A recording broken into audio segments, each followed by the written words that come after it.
Sebagai insinyur, saya bilang kita harus membangun di atas sebuah dasar. 150 tahun atau 3,5 abad lamanya, Belanda menjajah Indonesia. Selama 3,5 abad itu pula, bangsa Indonesia tidak lagi mengenali negerinya sendiri dan tidak lagi memikirkan kepentingan bersama. Belanda telah berhasil memecah belah persatuan, mencerai berai bangsa Indonesia ke dalam kelompok-kelompok kecil yang lemah. Tidak diperbolehkan kita berkumpul dan bersatu. Tak ada kesempatan untuk berunding, memahami keadaan bangsa. 350 tahun bukanlah waktu yang sebentar bagi Indonesia merasakan pedihnya dijajah. Kesadaran nasional sebagai orang Indonesia akhirnya tumbuh pada abad ke-20. Masa ini ditandai dengan dua peristiwa penting, yaitu berdirinya Budi Utomo 20 Mei 1908 dan Ikrar Sumpah Pemuda 28 Oktober 1928. Pada masa itu, untuk keperluan pendidikan, pemerintahan Hindia Belanda mendirikan gedung-gedung sekolah, salah satunya Gedung Stovia yang ada di Batavia, sebutan Jakarta masa itu. Banyak pemuda Indonesia yang memanfaatkan kesempatan ini menempuh pendidikan untuk membuka pikiran mereka akan kemerdekaan. Buah dari pemikiran itu, Soetomo mendirikan Budi Utomo pada tanggal 20 Mei 1908 yang diperingati sebagai Hari Kebangkitan Nasional. Berita itu terdengar ke seluruh tanah air dan menginspirasi lahirnya organisasi dan partai baru seperti Rakyat Dagangan Islam, pimpinan Tejo Kroaminoto, Partai Politik IDISE, RM Soewardi Soejaningrat atau Ki Hajar Dewantara, Tejo Tomanggunkusumo, dan Dues Dekker Trikorodarmo yang diprakarsai oleh Satiman Wiryasandoyo yang kemudian berubah nama menjadi Jong Java. Pada 15 November 1925 diadakanlah pertemuan untuk membentuk panitia Kongres Pemuda pertama.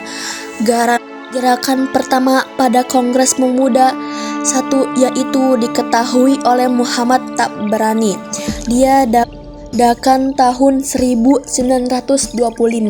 Kongres Pemuda I menghasilkan kesepakatan bersama mengenai kegiatan pemuda pada segi sosial, ekonomi, dan budaya. Kongres Pemuda II diketahui oleh Sugondo Dojoyo Puspito pada tanggal 27 atau 28 Oktober 1928 di sebuah rumah jalan 106 Jakarta yang dulunya berfungsi sebagai pondokan dan berkumpulnya Jong Java. Kongres tersebut dihadiri oleh berbagai wakil organisasi kepemudaan di beberapa wilayah Indonesia, yaitu Jong Java, Jong Batas, Jong Minahasa, Jong Sumatranan, Bon, Jong Islamiterbon, Jong Ambon, Pemuda Kaum Betawi. Peristiwa sejarah Sumpah Pemuda merupakan suatu pengakuan dari pemuda-pemudi Indonesia yang mengikrarkan satu tanah air, suatu bangsa, dan suatu bangsa. Muhammad Yamin, sang penulis rumusan Kongres Sumpah Pemuda, pada cakrik kertas yang disodorkan kepada Soegondo ketika Mr.